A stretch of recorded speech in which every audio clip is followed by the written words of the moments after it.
روز مرد از کار خیلی دیر برمیگردد و چون هر وقت خسته شده بود در نزد در او را پسری 5 سالش انتظار بود.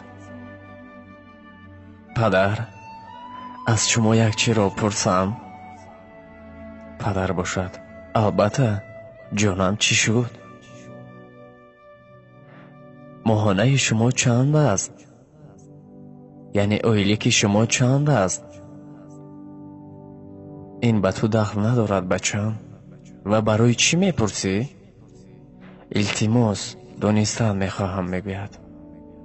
خیر، 500 سامان است. چرا میپرسی؟ پدر، شما با من 200 سامانی داده میتوانید. خیلی ضرور است. پدر باشد در اول البته راضی نشد. گفت تو مبلغ رو چی کار میکنی؟ ولی پسرش زوره کرد او رو راضی کنند توانست و در آخر پدر گفت در خانه خودت انتظار شو، من پول رو میبرم. پس از یک چند دقیقه پدر پول رو به پسرش آورد داد و دید که پسرش از زیر بالین پولهایش رو گرفته می شمارد. پدر حیران شد و پرسید: تو خود پول داشتی کو؟ پس چرا باز از من هم پول گرفتی؟ من پول دارم، گفت فرزند، ولی آن کفایه نیست. حیران شد.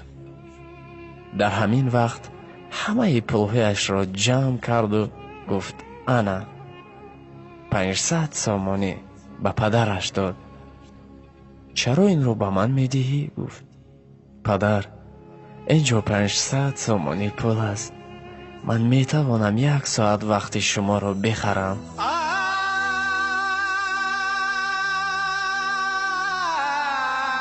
شما میتوانید پگاهی بر وقتتر از کار برگشته با ما یک جای خوراک بگاهی خورید.